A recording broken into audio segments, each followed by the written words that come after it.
यक्ष युधिष्ठिर वार्ता है, उसमें यक्ष ने युधिष्ठिर से पूछा कि तपस्या किसे कहते हैं। गुरुदेव ने वही बता दिया। श्री युधिष्ठिर जी ने बताया कि तपः स्वधर्म वर्तित्वम, अपने धर्म में अडिग रहना यही तपस्या है। और आजकल तो मुझे भागवत में ही इसका उत्तर मिल गया है कि सप्ताह यज्ञ से बढ़कर कोई तपस्या नहीं। बैठकर प्रेम से किसी धाम में साल में एक बार सप्ताह सुन लिया जाए, ये सबसे बड़ी तपस्या है। और इससे भगवान जितना खुश है उतना किसी साधन से।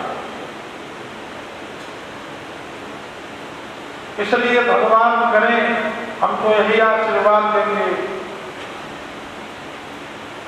खैर वाले प्रेमियों को। उसमें भी परीक्षित की भूमिका में बैठे श्री देवकीनंदन जी, ऐसे ही भगवान साल में एक बार आपको इतना अर्थ देने की लक्ष्मी दें। मैं चित्रकूट में कह रहा हूं कि आप साल में इसी प्रकार इससे भी बढ़ चढ़कर आनंद करते कराते रहें और आपके खजाने में लक्ष्मी की कमी महसूस आपको न होने दें। ये प्रभु से हम प्रार्थना करें। और ये जिन भक्तों के मन में इच्छा हो रही होगी, मान लीजिए पूरी सप्ताह कथा नहीं करा सके तो पाठ को जरूर कराओ। मैं आपको 10-20 हजार रुपए की कमी किसी के जेब में आजकल नहीं है। वो सब केवल चाय सिगरेट में ही लोग क्यों देते हैं। तो साल में कम से कम अपनी कमाई का पवित्र अंश धाम में एक भागवत अपने किसी पिता पितामह मातामह के नाम पर संकल्प करा कर कराते रहो और उसी बहाने 7 दिन बैठे रहो। अंतिम दिन हम भोजन करा करके ब्राह्मण को चले जाओ, थोड़े में हो जाए। तो श्रीमद् भागवत सप्ताह से बढ़कर कोई तपस्या नहीं। आपको मैं प्रमाण सुनाऊं। पद्म पुराण में लिखा है कि वातम कुपर्णासन देह शोषण, अर्थात वात माने हवा पीने से भी क्या हुआ, अम्ब माने पानी पीकर तप करने से भी क्या हुआ। जरा सुनिए, पर्णासन माने पत्ता खाकर तपस्या करने से भी क्या पाओगे। ध्यान दीजिए, व्यास की वाणी में सुना रहा। देह शोषण, शरीर को सुखा सुखा कर हिमालय की गुफाओं में रहकर क्या पाओगे। तपोभिरुद्ध चिरकाल संचित, भगत ध्यान दीजिएगा। उग्र तपस्या करके दीर्घ काल तक हड्डी सुखा सुखा कर क्या करोगे। आगे लिखा कि योगैश्च, माने 3 योग होते हैं, ज्ञान योग, कर्म योग, भक्ति योग। इन तीनों योगों से भी वो फल नहीं मिलेगा। सप्ताह गाथा श्रवणे न जानती जान, श्रीमद् भागवत की सप्ताह कथा सुनने से जो फल मिलेगा वो फल इन साधनों से किसी से नहीं मिलेगा जो ऊपर मैंने आपको अधिकार से सुना। इसलिए मैं तो यही ईश्वर से, देखिए ना, भारत को आजाद कराने वाले महानुभाव ने यही तो मांगा भगवान से कि जनगण मंगल मनुष्य कृपा राजधानी आ गई। समय आने पर इन्हें 9 बेटियों की प्राप्ति हुई और 9 बेटियों के बड़ी होने पर इन्हें एक पुत्र की प्राप्ति हुई। पुत्र के रूप में साक्षात भगवान श्री कपिल देव पधारे। 24 अवतार में अवतार है। बोलिए श्री कपिल देव भगवान की जय। बेटियों का विवाह हो गया, 9 बेटियां अपने पति के घर गई और बेटा कपिल बड़ा हो गया। तब क्या करना चाहिए।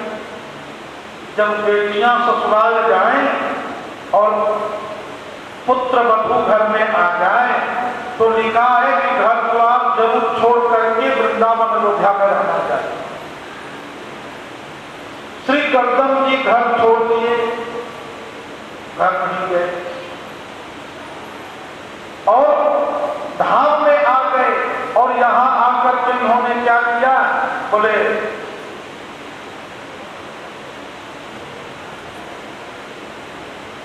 भगवत भक्ति योगेन प्राप्ता भागवती गति, इच्छा द्वेष विहीनेन सर्वत्र सबते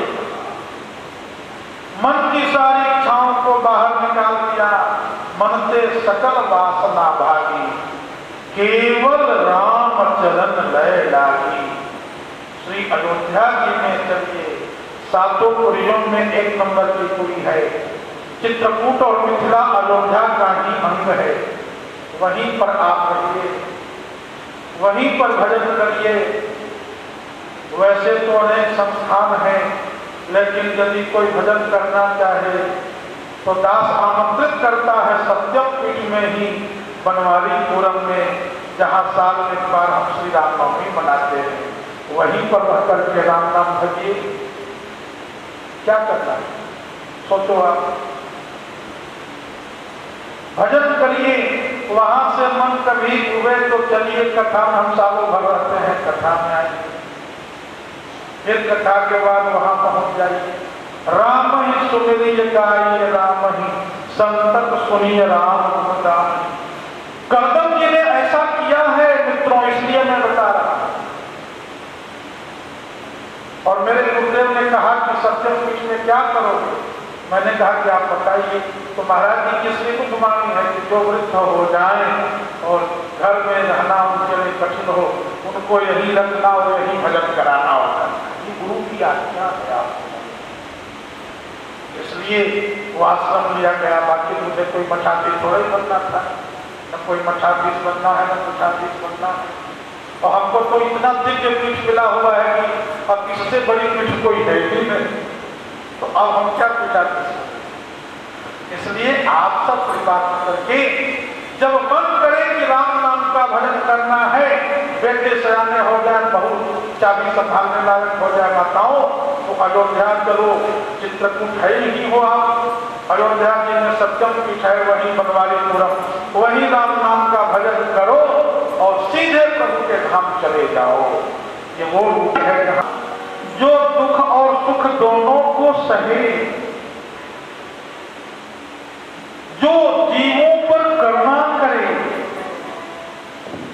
और जो सबका हित सोचे, वही साधु है। अजात शत्रु वह संता, जो किसी को अपना दुश्मन नहीं मानता हो और जो अपने को भी किसी का शत्रु न माने। साधवः साधु भूषण, ऐसे महात्मा साधु समाज के भूषण माने जाते हैं। मयि अनन्येन भावेन भक्तिं कुर्वन्ति ये दृढाः। संत कौन है? जो अनन्य भाव से मेरी भक्ति करे, यानी मेरे सिवा हृदय में और किसी का वो स्थान न दे जो मेरा स्थान है। आदर सबका करे पर मुझमें अनन्य भक्ति है। मदाश्रया, जो मेरे आश्रय में जीवन सौंप दे। मदाश्रया कथा पृष्ठा शृण्वन्ति कथयन्ति च, जो मेरी मधुर मधुर कथा को पहले तो सुने और फिर बाद में मेरे भक्तों को सुनाए। तपन्ति विविधास्तापा नैतान् मद्गत चेतसः, विभिन्न प्रकार की तपस्या करें। विभिन्न तपस्या क्या है? विविधा तापा। विविध ताप क्या है? एकादशी निर्जला अभी गई है, निर्जला एकादशी को पानी मत पीना, 24 घंटे बिना जल के रखना। तपन्ति विविधास्तापा नैतान् मद्गत चेतसः,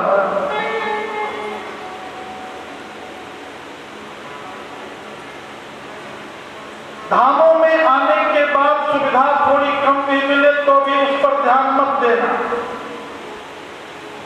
थोड़ी कठिनाई भी हो तो झेलना, ये तपस्या है। तपन्ति विविधास्तापा नैतान् मदगत चेतसः। संत कौन है? ध्यान से सुनिएगा। न स्यूतेन न दग्धेन पारज्ञेन विशेषतः मूषिकोत्तीर्ण जीर्णेन कर्म कुर्यात् विचक्षणः। जो सिला हुआ कपड़ा पहनकर अनुष्ठान न करे वह संत है। ध्यान से सुनिएगा। सिले हुए कपड़े शरीर में मत आने दीजिए जब तक आप जप कर रहे हैं। संत का लक्षण मैं आपको बता रहा हूं। न स्यूतेन, सिला हुआ कपड़ा शरीर में न रहे। क्या है तुम वह उपदेश जरूर देना जो तुम पालन करने लगे। तो मैं वही सुना रहा हूं आपको। न स्यूतेन न दग्धेन पारज्ञेन विशेषतः। शरीर पर सिला हुआ कपड़ा न रहे। एक कमर में वस्त्र हो जो सिला न हो, किनारी उसमें न हो, भी सिला न हो। इसलिए आपने जगत गुरु श्री शंकराचार्य ने कहा कौपीनवंतः खलु भाग्यवंतः। जो कौपीन पहनते हैं लंगोटी वे भाग्यशाली हैं। ठंडी पड़े भयंकर ठंडी तो भी चादर ओढ़ लेना। चादर सिया हुआ नहीं होता है, बुना होता है। बुना हुआ पहन ओढ़ सकते हैं पर सिला हुआ नहीं। जिस कपड़े को चूहा एक बार काट दिया उस कपड़ा को पहनकर आप अनुष्ठान नहीं कर सकते। कर्म कुर्यात् विचक्षण। आपसे मैं निवेदन करूं, भगवान कपिल ने कहा कि जो संत जन अनुष्ठान और इस प्रकार के संतों में यदि मेरी आसक्ति हो गई तो हृदय में भक्ति का प्राकट्य हो जाएगा। सताम प्रसंगाम नवबीज संविदो भवन्ति वित्कर्ण रसायनागता तज्जोषणं वास्ववर्गवत्मनि सत्तारते भक्तिरनुक्रमिष्यति। मध्यभूति ने अगला प्रश्न किया, आपने कहते जिसमें हिंसा हत्या हो उसका फल नरक होता है। अरे रोकड़ी मानती उसे कहते जिसमें हिंसा तो नहीं होती पर प्रतियोगिता होती कि उन्होंने 10,000 की दुर्गा मूर्ति बनाया तो हम 25,000 की बनाएंगे। ये रोकड़ी भक्ति है। सब रोकड़ी भक्ति की प्रतियोगिता तो नहीं है पर आत्मकल्याण की भावना है। मां निर्गुणा किसे कहते हैं भगवान? बोले उसमें न आत्म कल्याण की भावना है न पर कल्याण की भावना, उसमें केवल परमात्मा को प्रसन्न करने की भावना। प्रयक्ष रघुपुंगवती भरम में करना है। मां ने पूछा भगवान संसार किसके बस में रहता है? कपिल ने कहा काल के बस में। काल किसके अधीन रहता? बोले उसे परमेश्वर कहते हैं। संसार कितने तत्वों से बना भगवान? श्री कपिल ने कहा 24 तत्वों से। कौन कौन? बोले पंच महाभूत, पंच तन्मात्रा, पंच ज्ञानेन्द्रियां, पंच कर्मेंद्रियां और अंतःकरण चतुष्टय। इन 24 मनोजे नैव विधिना प्रसन्नम याति तत्पथम्। योग का लक्षण क्या है भगवान? भगवान श्री कपिल ने कहा योग का पहला लक्षण है और पवित्र भोजन करना। ये पहला योग है। थोड़ा भोजन और पवित्र। ग्राम्य धर्म निवृत्तिश्च मोक्ष धर्म रतिस्तथा। दुनिया से मन को हटाओ धीरे धीरे और परमात्मा में लगाओ। थोड़ा भोजन करने से लाभ क्या होगा? बोले सुबह में 3 बजे नींद टूट जाएगी, अपने आप नींद खुल जाएगी।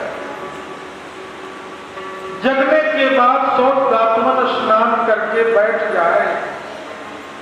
आज की दुनिया बोले महाराज टहलो तो नहीं, वो शरीर बेकार हो जाएगा। बोले टहलना या ना टहलना शरीर तो सदा का बेकार है, बेकार ही रहेगा। भागवती में लिखा है कि 3 बजे सौत स्नान करके बैठ जाओ और मेरुदंड सीधा करके अपने नासिका के अग्रभाग पर दृष्टि को केंद्रित करो और गुरु ने जो मंत्र दिया उसी मंत्र का अनुसंधान करो। महाराज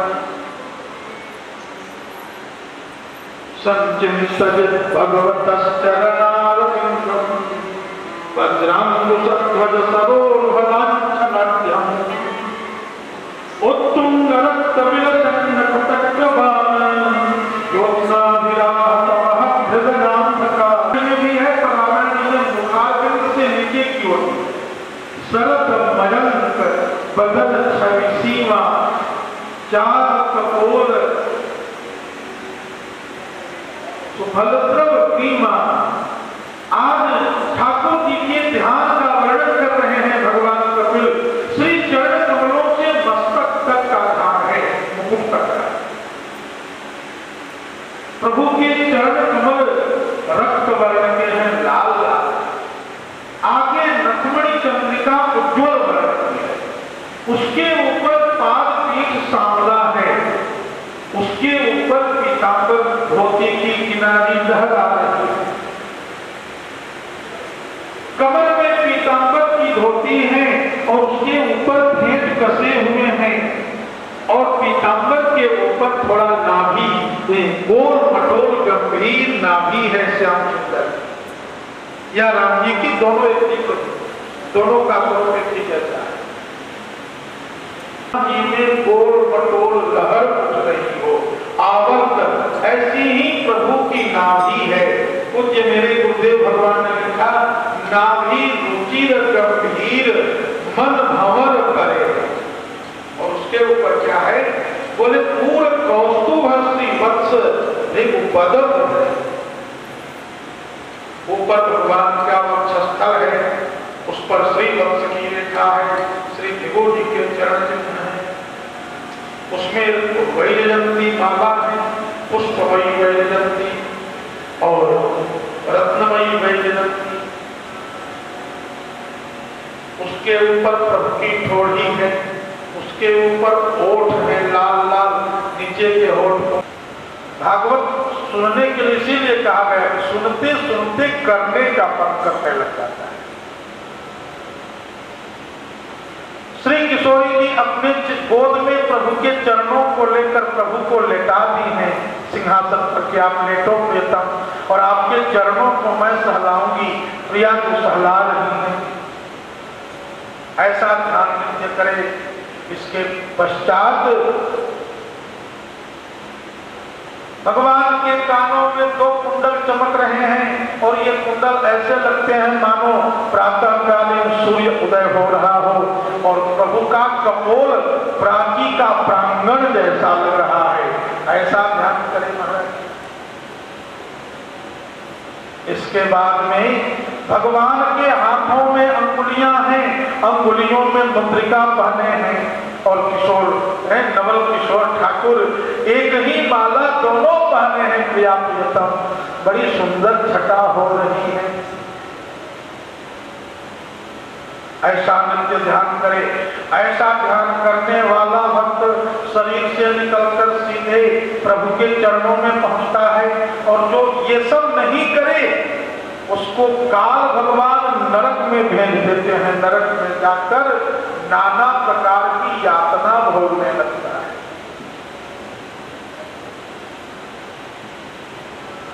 वहां से हजारों वर्ष यातना भोगने के बाद हाय हाय चिल्लाता है नरकों में तो कभी प्रभु को करुणा उमड़ती है तो इस जीव को चंद्रमा की चांदनी में भेज देते हैं, वहां से पृथ्वी के अनाज में आता है, माता पिता खाते हैं, रज और वीर्य बन जाता है। गर्भाधान में मां के उदर में आता है पुरुष के रेत के कणों के द्वारा। मां के उदर में 1 महीने में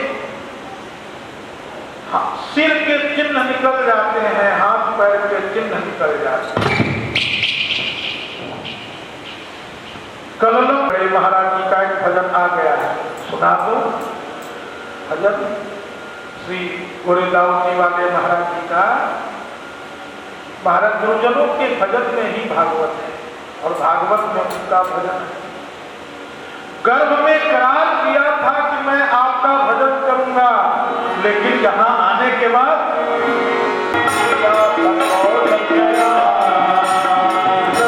तुम्हारा भजन करूंगा, करो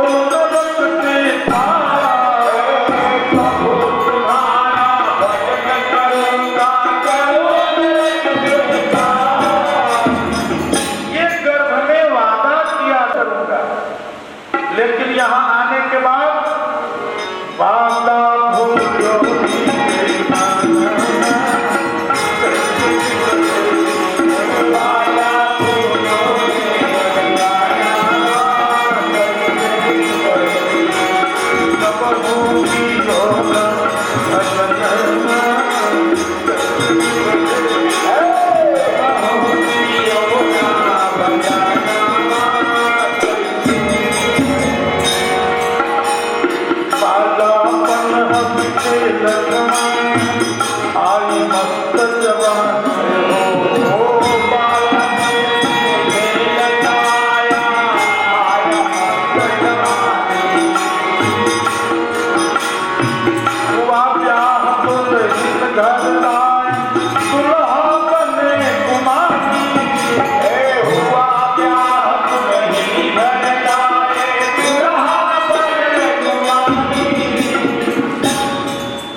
चश्मा चढ़ा हो नजर क्या कराओ, कमर कमान दांत सब टूटे, नजर कहीं नजराने, परे खाट पर द्वार पर फूके, बहुएं मारे ताने।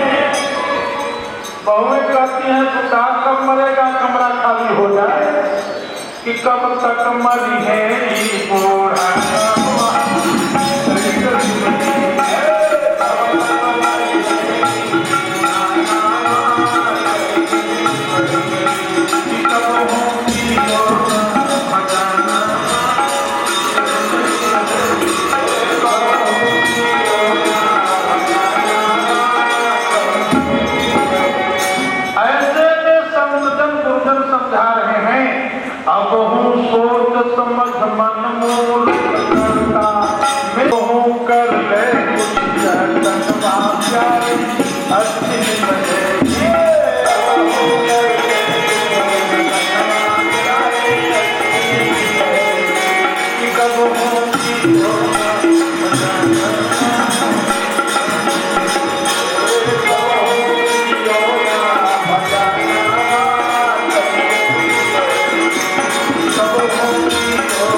भजन जरूरी है।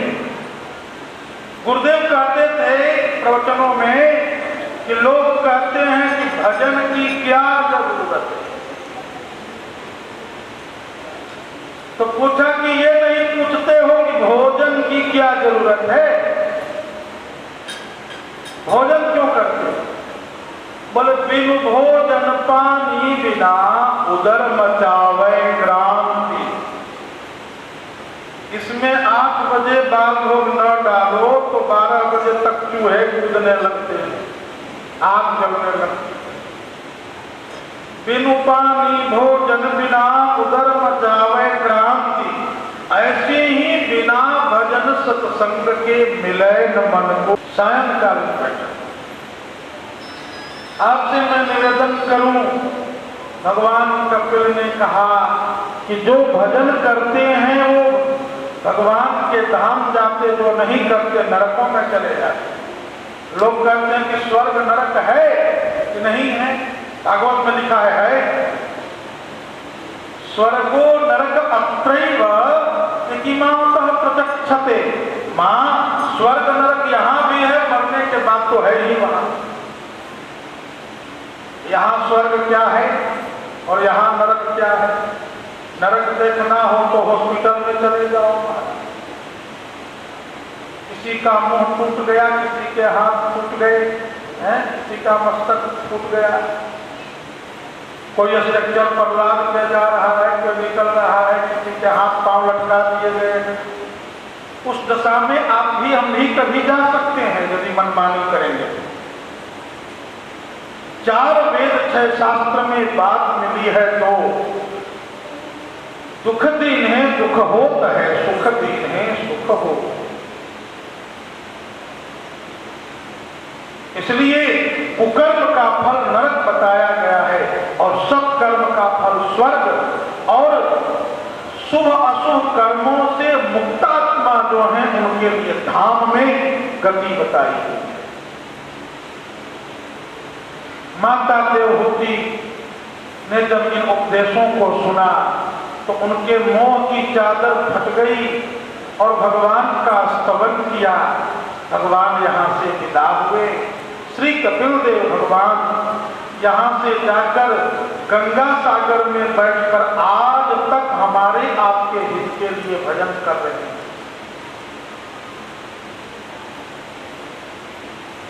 सब तीर्थ बार बार गंगा सागर एक बार कहावत है। हर तीर्थों में बार बार आना जाना है, पर गंगा सागर जो चला जाता है वो तो एक ही बार वहां जाने के बाद एक ही बार में जीवन मुक्त हो जाता है। इसलिए गंगा सागर जरूर जाना चाहिए मानव जीवन में। गंगा सागर की बड़ी महिमा है। यह इदमनुसृणोति यो विधत्ते कपिल मुने मत्मात्मयोग गुह्यम भगवति कृतदे सुपर्ण कीर्ता मुकुलभते भगवत पदारवितम। आगे वर्णन है, मनु को शत्रुपा से 3 बेटियां हुई, उनमें से आकृति, देवहूति और प्रसूति। इनमें देवहूति की 9 बेटियों के में से एक जो अनसुया की है, अनसुया और अत्रि की कथा यहाँ आ रही है। आज के पहले जहां जहां भी ये कथा आपने सुना वहां मैंने आपसे ये कहा होगा कि अत्रि और अनसुया चित्रकूट के वासी हैं, लेकिन आज आपको मैं बताऊं कि इसी चित्रकूट में अत्रि और अनसुया रहते हैं जहां ये कथा अब होने जा रही है। बोलिए श्री अनसुया माता की जय। अत्रि बाबा यही है, अनसुया आश्रम यही है। इसी सनद करते हैं। अनसुया की का ब्याह हुआ जब अत्रि के साथ, और जब यहाँ आए तो चित्रकूट पहाड़ है, यहाँ पानी की समस्या थी उन दिनों में, यहाँ जल नहीं होता था। प्राणी भूखे पे प्यासे रह जाते थे, पशु पंछी भी प्यासे रहने लग जाते थे। महाराज अत्रि तो तपस्या में लीन रहते थे। मां अनसुया ने सोचा कि ये सारे चित्रकूट के जंगल के पशु पक्षी प्राणी नर नारी प्यास झेलते हैं, इसकी प्यास, इन प्राणियों की प्यास कैसे बुझाऊं। तो एक दिन माता त्रिवेणी की दिशा में खड़ी हो गई, प्रयागराज की दिशा में, और खड़ी होकर के वहीं अपने आश्रम से, जहां वो है ना सुजा, वहीं से खड़ी होकर बोली कि यदि मैंने अपने पति को छोड़कर किसी भी पुरुष को पति भाव से न देखा हो, पुरुष भाव से न देखा हो, तो ऐ त्रिवेणी, ऐ गंगे यमुने सरस्वती, प्रयाग से बह तुम यहाँ चली आओ और यहाँ से बह करके फिर त्रिवेणी में जाके मिल जाओ। इतना कहना था, जहाँ अनसुईया खड़ी थी वहीं भूमि फट गई और वहीं से त्रिवेणी गंगा प्रकट हो गई। यही मंदाकिनी है सत्य। बोलो मंदाकिनी माता की जय। ये कथा कहाँ लिखी गई है? रामायण मानस को देखें। सुरसरी धार, ये जो मंदाकिनी है सुरसरी की धारा है। सुरसरी बने गंगा, सुरसरी धार पर नाम मंदाकिनी, जो सब पातक हो सकता।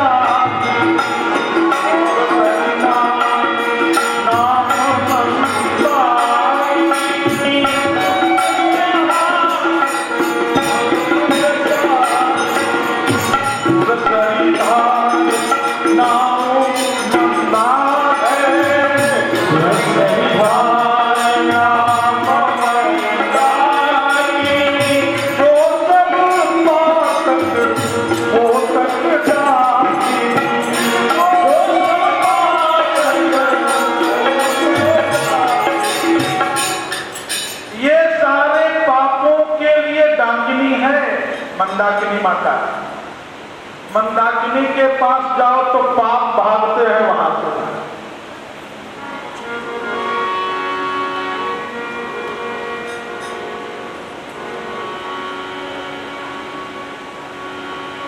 महिमा जासु पुराण बखानी, अत्रि प्रिया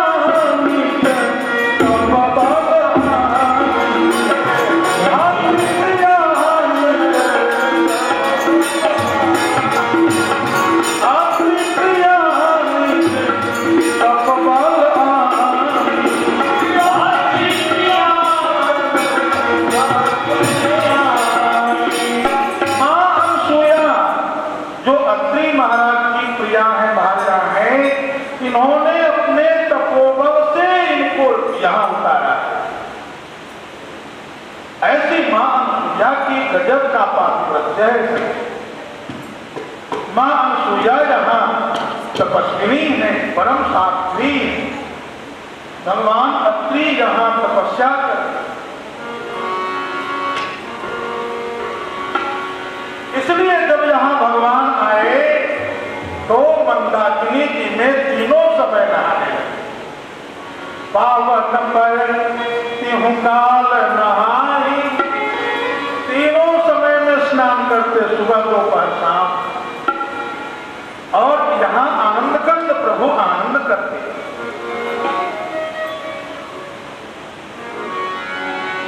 यह कथा अनोखी परम सती अनसुईया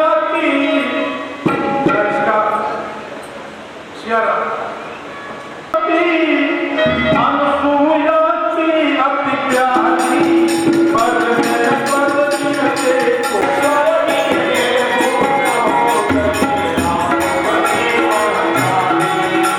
परमेश्वर जिनके पुत्र हो गए, आप बनी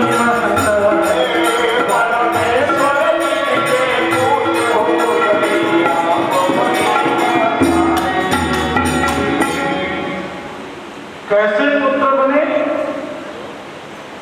भागवत में तो लिखा है कि कुलाचल पहाड़ पर तपस्या की, उसी जप के प्रभाव से ब्रह्मा विष्णु महेश वरदान देने आए। उन्होंने बेटा के रूप में वरदान मांगा कि बेटा बनो, उन्होंने एवमस्तु कह दिया। उसी के चलते ब्रह्मा जी चंद्रमा बने, विष्णु भगवान दत्तात्रेय बने और भोलेनाथ दुर्वासा बने, ये इन्हीं के बेटे हैं। पर श्री मार्कंडेय पुराण के आधार पर ये वो देश है जहां ब्रह्मा विष्णु शिव भी शिशु बन जाते हैं। आपसे मैं कहूं, ऐसा अद्भुत देश कहां मिलेगा? जहां पर विपदा पड़त है तो आवत इस देश। यहां आने के बाद विपत्ति रह नहीं जाती। आते समय विपत्तियों में प्राणी रहता है, पर जाते समय आनंद में डूब कर जाता है। ये बड़ा दिव्य देश है। बोलिए श्री चित्रकूट धाम की जय। ब्रह्मा विष्णु महेश सन्यासी बनकर आ गए। भिक्षा को मां ने पूछा कैसी भिक्षा? इन्होंने कह दिया नंगी भिक्षा। अब नंगी भिक्षा कैसे पतिव्रता नारी देगी? मां ने हाथ में जल दिया, संकल्प किया, मैंने अपने पति के सिवा यदि पति भाव से दूसरे को न देखा हो तो तुरंत के जन्मे हुए शिशु बन जाए। जो ही जल का छींटा पड़ा, जो 8 हाथ के भगवान थे ना, वो एक बिलस्त के मुन्ना हो गए, नन्हे से मुन्ना, और गोद में उठाकर मां के लाला को। इसलिए आंखों में मोटा काजल, भाग पर काला चंद्रकी का झबुरी पहनाए और काठनी पहना दिया, और तीनों लालनों को 3 पालने में झुलाने लगी, मंगल गीत गाने लगी, परमानंद हो गया। माता अनसुईया ने डाल दिया पालना, माता अनसुईया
नहीं, उनको पालने में लालना बनाया है, तुमको पिंजरे में मैना न बना है। संभाल के दे। तीनों संभाल के आई, दरवाजा खटखटाए, भागी महाराज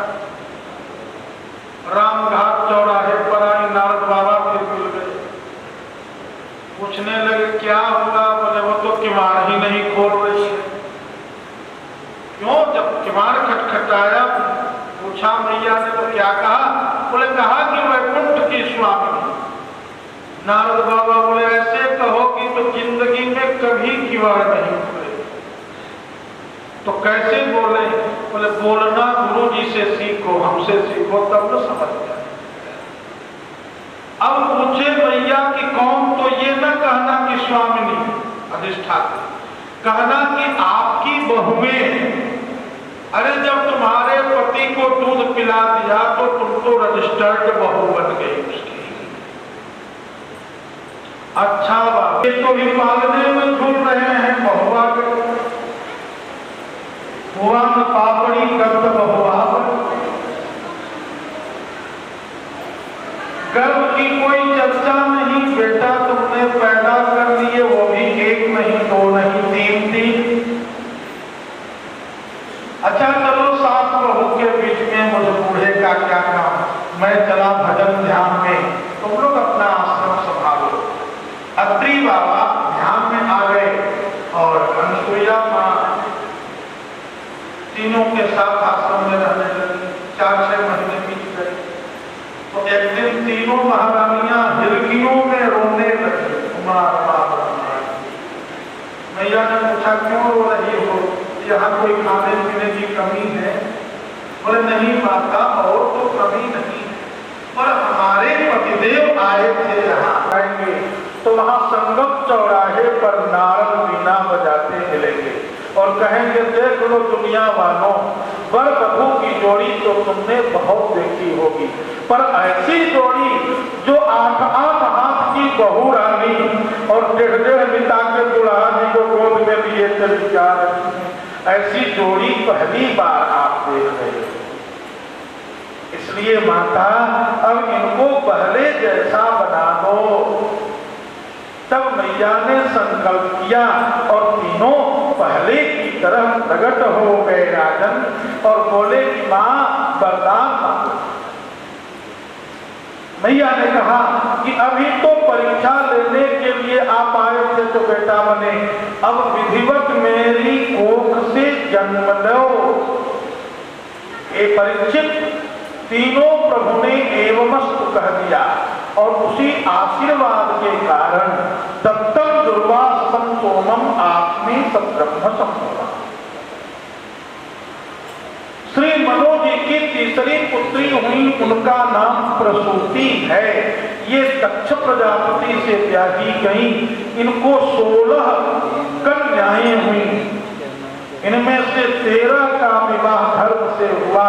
14वीं का नाम स्वाहा है, वो अग्निदेव से ब्याही गई। 15वीं का नाम स्वधा है, वो पितृगणों के स्वामी अर्यमा से ब्याही गई। और 16वीं का नाम सती है, ये भोलेनाथ से ब्याही गई। महाराज सती को बाल बच्चे हुए कि नहीं? बोले ना। क्यों? बोले विवाह के बाद बाल बच्चे हों उसके पहले ही पिता के यज्ञ भूमि में जाकर जल गए। जल गई? बोले हाँ। ये कैसे हुआ गुरुदेव? बोले एक बार ब्रह्मा जी ने प्रजा के हित के लिए एक सभा का आयोजन किया। उस सभा में सब लोग आ गए। दक्ष प्रजापति सबसे पीछे आए। इनको देखकर सब लोग खड़े हो गए, भोलेनाथ नहीं खड़े, ब्रह्मा भी नहीं। इससे दक्ष क्रोधित होकर भोलेनाथ को श्राप दे दिया। अयम तु देव जन इंद्रोपेन्द्र सहभागम न लभताम देव देवगणाधम। इसको यज्ञ में भाग न मिले, ये देवगणाधम है। शंकर जी उस सभा को छोड़ करके कैलाश चले आए राजन। लेकिन श्री नंदीश्वर जी को रोष आया और उन्होंने श्राप दिया कि दक्ष का यह मुखमंडल बकरे का हो जाए, जिससे इसने शिव को गाली दिया है, श्राप दिया है। पूरी सभा में श्रापा श्रापी होने लगी। दक्ष ने रुद्र को अपमानित करने के लिए हरिद्वार में यज्ञ ठान दिया, सभी देवताओं को आमंत्रित कर लिया, सभी देवता विमान में बैठकर हरिद्वार जाने लगे। उसी समय भोलेनाथ पार्वती को रसमयी कथा सुना रहे थे, सती को। सज्जनों, सती विलोक्य व्योम विमाना, विमानों को देखा तो पूछा भोलेनाथ से, ये कहाँ जा रहे हैं? तो बताया आपके पिता यज्ञ कर रहे हैं, वहीं जा रहे हैं। बोले हम भी चलेंगे, आप भी चलिए।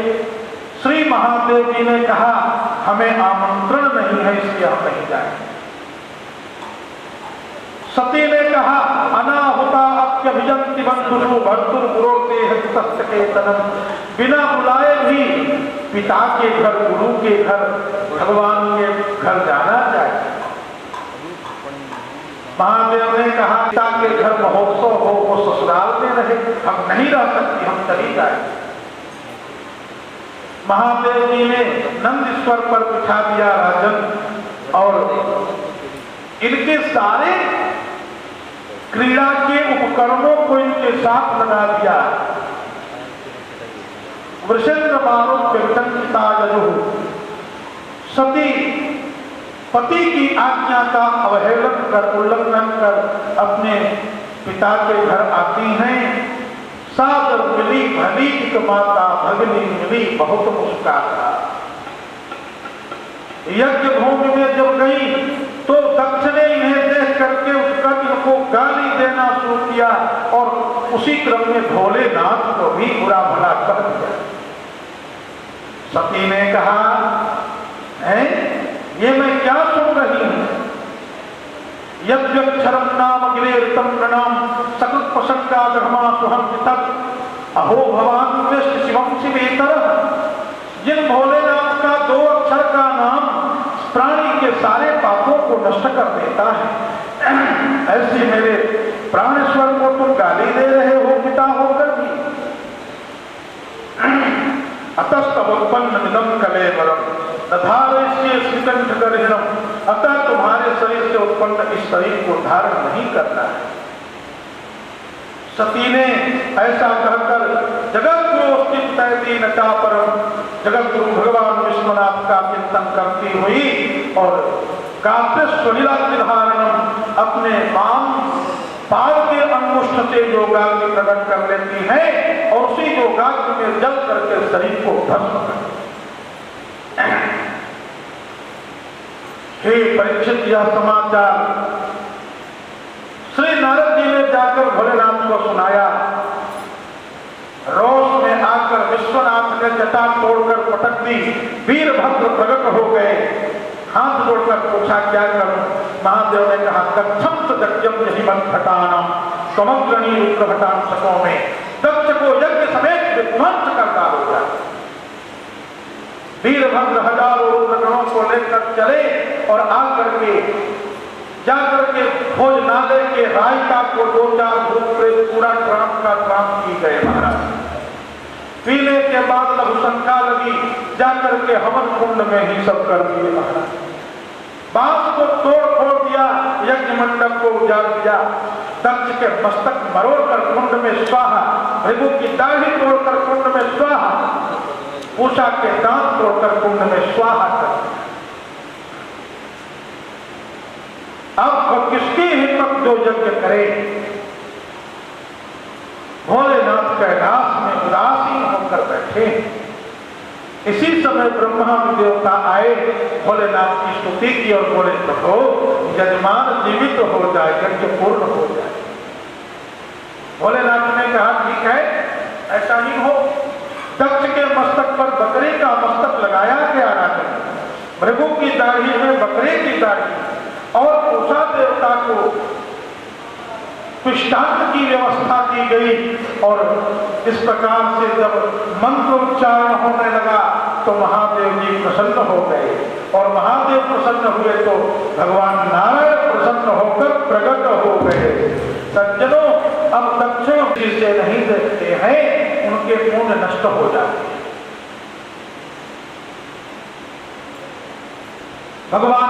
प्रसन्न होकर प्रकट हुए। आचार्यों ने मंत्रोच्चारण किया, यज्ञ सानंद संपन्न हुआ। यज्ञ के पूर्ण होने के बाद सभी देवता अपने अपने धाम गए। परीक्षित जी ने कहा, गुरुदेव, सती जो यज्ञ में जल गई उनका क्या होगा? श्री सुखदेव जी कहते हैं, एवं दाक्षायणी हित्वा सती पूर्व कलेवरम यज्ञे हिमवता क्षेत्रे मैं राजा सुष्ठुमा। वही दक्ष पुत्री सती पिता के यज्ञ में जली और जलने के बाद प्रभु से वरदान मांगा कि अगले जन्म में मैं फिर महादेव जी की ही प्रिया बनूं। उसी वरदान के कारण वही भगवती सती अगले जन्म में श्री हिमवान की पत्नी मैना के गर्भ से पार्वती के रूप में जन्म लेती है। बोलिए श्री पार्वती माता की जय। पार्वती धीरे धीरे बड़ी होने लगी। उस समय तारक नाम का एक असुर हो गया। ब्रह्मा जी ने वरदान मांगने को कहा तो उसने कहा, यही वरदान दो कि पार्वती के पुत्र से मेरी मृत्यु हो, शिव के बेटा से मैं मरूं। क्योंकि वो जानता था पार्वती जल गई हैं, शिव विवाह करेंगे नहीं, इसलिए बेटा होगा नहीं, मैं मरूंगा नहीं। पर उस अभागे को क्या पता कि वही सती पार्वती रूप में प्रकट हो गई है। यह समाचार देवताओं ने नारद जी को बताया। नारद समाचार सब पाए, कौतुक ही गिरि गिरि हंस धाये। शैल राज बड़ आदर कीन्हा, पद पखारी बड़ आसन दीन्हा। श्री हिमाचल ने नारद बाबा का चरण अमृत किया, आसन पर बिठाया और पार्वती को प्रणाम कराया। बेटी, हाथ उठाए, मुनि आपके चरणों में प्रणाम करो। पार्वती जी ने प्रणाम किया। श्री हिमवंत ने कहा, देवर्षि कृपा करके बताइए, कहूं सुता के दोष गुण मुनिवर हृदय विचार। नारद जी हंस रेखा देखकर कहने लगे, सब लक्षण सब पट्ट कुमारी, होई संतत प्रियहि प्यारी। सदा अचल एहि कर अहिमाता, एहि तेज सपई महिपित माता। शैल सुलक्षण सुता तुम्हारी, सुनहु जे अब अव गुण दुई चाही। ये पर्वतराज, इसके भाग्य में थोड़ी गड़बड़ रेखा है। इसके नहीं होने वाले पति के भाग्य में कैसे पति इसके होंगे? बोले, अगुण अमान नाथ पितुहीना, उदासीन सब संशय छीना। जोगी जटिल अकाम मन नगन मंगल वेश, अस स्वामी एहि गहन परिहस अतरेक। जे जे पर के दोष बखाने, ते सब शिव महिमय अनुमाने। और जो विवाह शंकर संग होई, दोषो गुण सब कह सब कोई। असकहि ब्रह्म हवन मुनि गयऊ, आखिर चरित सुनहु जस भयऊ। पति ही एकांत पाई कह मैना, नाथ न मैं समुझे मुनि बैना। हे नाथ, श्री नारद बाबा ने क्या कहा?